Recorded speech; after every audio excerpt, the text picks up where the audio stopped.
ملا ہے تجھ سے یہ حوصلہ۔ میں سب سے پہلے خراج عقیدت پیش کرتا ہوں تمام دوستوں کو جو تشریف لائے اس خوبصورت محفل میں، اور سب سے لائق سلام وہ بندہ ہے جس نے آج اس تقریب کا انعقاد کیا۔ شہید ملت محسن نقوی یقیناً غلام عباس ہوتے ہی ایسے ہیں جو صدیوں کو متاثر کر جاتے ہیں۔ ان کے صاحبزادے تشریف فرما ہیں، میرے لیے یہ سب سے بڑی سعادت ہے کہ میں اتنے بڑے آسمان کامت شخصیت پہ کچھ گفتگو کروں۔ جناب محسن نقوی صاحب کے اس کلام سے میں ہمیشہ اپنی گفتگو کا آغاز کرتا ہوں۔ تمام حمد ہے اس خالق ازل کے لیے، سکون جھیل کو دیتا ہے جو کمل کے لیے۔ میں ان کے نام سے کرتا ہوں ابتدائے کلام، وہ جن کے نام فرشتوں نے بھی سنبھل کے لیے۔ محسن نقوی صاحب تاریخ کا ایک خوبصورت ایسا باب ہے۔ ڈاکٹر سجاد صاحب، میرا حوصلہ نہیں ہے کہ میں ان پہ گفتگو کروں، مجھے تو اپنی اوقات حد میں رکھتی ہے کہ محسن نقوی جیسی شخصیت پہ میں گفتگو کروں۔ محسن نقوی صاحب جس پہلو سے دیکھیں نایاب ہیں، وہ منفرد شخصیت کے مالک ہیں۔ آج ان کی 76ویں برسی پہ اتنے لوگ انہیں خراج تحسین پیش کرنے کے لیے جمع ہیں۔ سالگرہ پہ 76ویں سالگرہ پہ اتنے لوگ انہیں خراج عقیدت پیش کرنے کے لیے جمع کیے رضا عباس نقوی صاحب نے، تو ان کی خوبصورت شاعری کے جتنی اصناف ہیں یقیناً تمام میں انہوں نے طب آزمائی کی ہے۔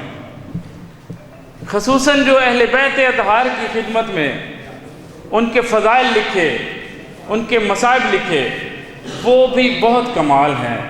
میرے جیسا تاریخ کا ایک اسٹوڈنٹ ان کو کیا خراج عقیدت پیش کرے گا؟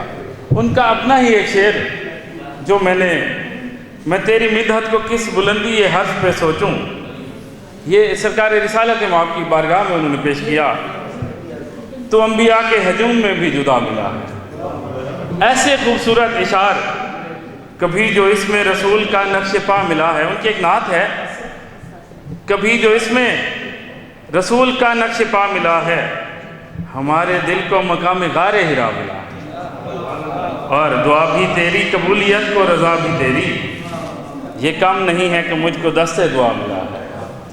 اور اس میں دو اشعار جو سب سے خوبصورت مجھے لگے ہیں وہ یہ ہیں، تمام جگنوں زکوٰۃ تیرے گدا گروں کی، بھٹکنے والی ہوا کو کیا کیا دیا ملا ہے، میں تیری مدحت کو کس بلندی حرف پہ سوچوں، تو انبیاء کے ہجوم میں بھی جدا ملا ہے۔ نہ تجھ پر ملا ہے دل کو وہ حوصلہ تجھ سے لو لگا کر۔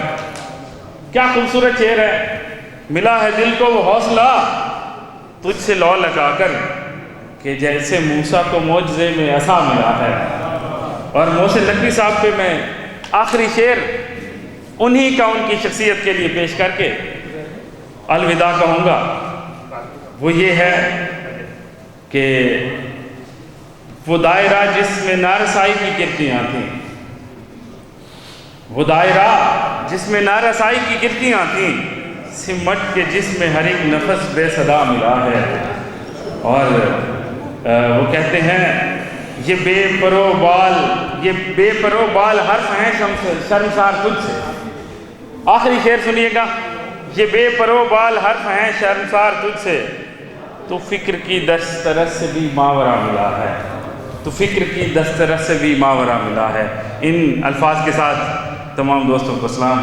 رضا عباس نقوی، آپ کا پھر بھی شکریہ، سلامت رہیں۔ آپ نے ہمیشہ قوم کے ان بڑے لوگوں کا مان رکھا ہے، ان کو سلام پیش کرنے میں آپ صف اول میں ملے ہیں۔ کچھ دن پہلے آپ نے شہید ملت ہی کہوں گا، جو مومن ہوتا ہے وہ شہید ہوتا ہے، جنرل مشرف صاحب کی آپ نے ان کے لیے بھی تقریب کا انعقاد کیا۔ آج پھر آپ نے دل جیت لیے ایک خوبصورت شخصیت کے لیے، ایسے خوبصورت ستاروں کو جمع کر کے میں آپ کو بھی سلام کرتا ہوں۔ سلامت رہیں، بہت شکریہ۔ انتہائی معافی کے ساتھ